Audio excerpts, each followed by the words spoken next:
Hello दोस्तों, राधे राधे, जय श्री कृष्णा। कैसे हैं आप सब? तो आई होप अच्छे होंगे। स्वागत है आपका मेरे न्यू चैनल मंजू की दुनिया में। मंजू की दुनिया बोले तो मेरे आसपास मेरे घर में जो भी कुछ है वो सब आपको मेरे चैनल के माध्यम से देखने को मिलेगा। तो आज है दशहरा, और दशहरा के दिन हमारे यहाँ होता है हवन, क्योंकि घर में ही हमारे मंदिर है तो मंदिर में होता है हवन। तो आज शाम के समय हवन है हमारे यहाँ, और हवन के साथ साथ कन्या भोजन भी है। तो उसी की तैयारी हमारे यहाँ चल रही है, और मैं आपको दिखाती हूँ कि क्या क्या तैयारी होगी, हवन किस तरीके से होगा, जो भी कुछ होगा सब कुछ मैं आपको अपने ब्लॉग में दिखाऊंगी।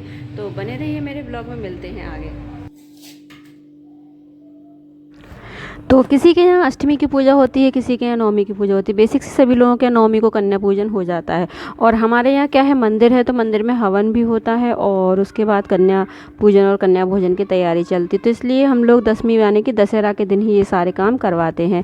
और उसके लिए फिर हमारे घर में चल रही है तैयारी। तैयारी में क्या, खाने का मेन्यू ज़्यादा कुछ नहीं, बस आलू टमाटर की रसीली तरीदार सब्जी, खीर और पूड़ी, बस यही सब है। क्योंकि बिना प्याज लहसुन का खाना बनेगा पूजा के लिए, तो बस यही सब है। और मैं तैयारी कर लेती हूँ जल्दी से। टमाटर मैंने कट कर लिए, मिर्ची भी काट के रख ली, और आलू मैंने पहले से ही बॉईल करके रखे थे, तो आलू को भी मैंने अच्छे से छील लिया और फोड़ लिया। और अब मैं लगाती हूँ आलू टमाटर की सब्ज़ी में तड़का। तो बिना प्याज लहसुन के ही बनाना है खाना, तो ऐसे ही बनेगा। मतलब सबसे पहले मैंने गरम तेल करके उसमें जीरा तड़का लिया। जीरा तड़काने के साथ में 2 तेज़पात के पत्ते डाल दिए, और थोड़ा सा खड़ा गरम मसाला हल्का सा दरदरा कूट लिया और उसको डाल दिया। अब उसमें हरी मिर्च को भूनने के लिए डाल दिया। अब ये सारे मसाले अच्छे से भून जाए, उसके बाद इसमें कटे हुए टमाटरों को ऐड कर दिया, और फ्लेवर के लिए इसमें थोड़ी सी हींग ऐड कर दी थी। अब इन सबको अच्छे से भूनने के बाद में, जब तक टमाटर अच्छे से भुन जाएंगे, अब हम इसमें बेसिक से अपने वही मसाले डालेंगे। हल्दी, नमक, मिर्ची, धनिया, सब कुछ स्वाद के अनुसार, जितना आप खाते हैं तीखा या कम उसके अकॉर्डिंग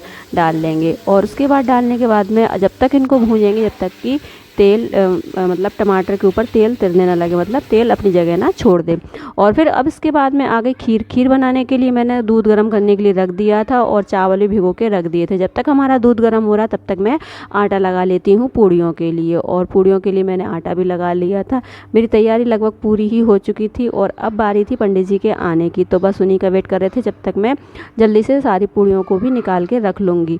और अब देखते हैं, सब्जी में हमारी सब्जी भी हो चुकी है अच्छे से। सब्जी होने के बाद में आलू टमाटर की सब्ज़ी भी रसीली तैयार हो चुकी है। इधर खीर भी हम देख लेते हैं, खीर भी हमारी किस तरीके से हो गई है।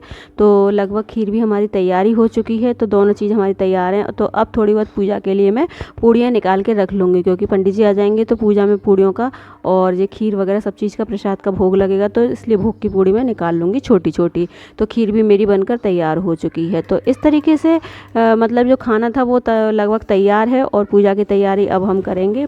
तो हम आ जाते हैं मंदिर में। मंदिर में यानी कि घर में ही हमारा मंदिर है, और पंडित जी पहले से ही आ चुके थे, और पूजा की हमने तैयारी पहले से ही कर रखी थी। तो बड़े भैया दीदी भी आ चुके थे हवन में बैठने के लिए, और हम दोनों ने मिलके भी हवन किया था। हवन हमारा बहुत अच्छे से हो गया, और अब हो रही है आरती। ओम श्री कुबेराय नमः स्वाहा। ओम लक्ष्मी नमः स्वाहा। ओम दक्षिणाय नमः स्वाहा। ओम नैऋत्याय नमः स्वाहा। ओम वायवे नमः स्वाहा। ओम पश्चिमाय नमः स्वाहा।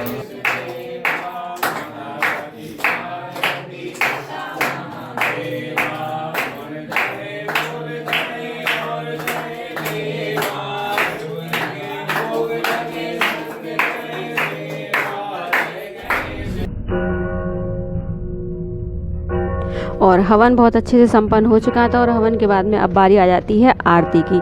तो आरती हमारी हो रही थी, और आरती में सभी लोग इकट्ठे हो चुके थे, क्योंकि अब अंदर हवन हुआ था तो धुआं बहुत ज़्यादा हो रहा था। तो सभी लोग मंदिर के बाहर खड़े होकर आरती का आनंद ले रहे थे, और सभी लोग आरती गा रहे थे। और इस तरीके से हवन भी बहुत अच्छे से हुआ, और पूजा पाठ हुई थी। 9 दिन कब निकल जाते हैं पता ही नहीं चलता। और नवरात्रि में एक अलग ही रौनक रहती है, रौनक तो रहती है, और उसके साथ में पूजा पाठ में इतना मन लगता है कि उसकी मतलब कहने ही क्या है।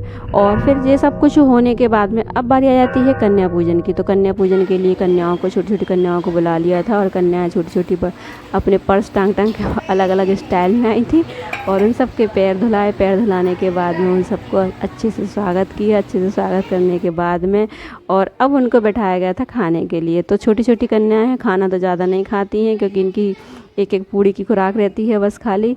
और फिर सबकी एक साथ बैठा के सबको एक साथ थाली लगा दी थी, और एक साथ थाली लगाने के बाद में सबको अच्छे से खाना खिलाया, और खाना खिलाने के बाद में और कन्या पूजन जाने की टीका लगाकर उनसे पैर छूकर उनका आशीर्वाद लिया। और इस तरीके से सबने बहुत अच्छे से खाना खाया बातचीत करते हुए। और ये चल रहा है हमारा कन्या भोजन। तो इस तरीके से जो आज जो भी मतलब सारी तैयारियां करी थी बहुत अच्छे से रही, और आज का दिन बहुत ही मतलब बिजी वाला शेड्यूल था। सभी कन्याओं ने आशीर्वाद दिए अच्छे से। तो यही आज हमारा ब्लॉग खत्म होता है। कन्या पूजन की पूजा और हवन जो भी था, जो भी मतलब जिस तरीके से पूजा है सब मैंने आपको अपने ब्लॉग के माध्यम से दिखाई। तो आई होप आपको मेरा आज का ब्लॉग अच्छा लगा होगा। अच्छा लगा हो तो लाइक करें, कमेंट करें, शेयर करें, और मिलते हैं नेक्स्ट वीडियो में। राधे राधे, जय श्री कृष्णा।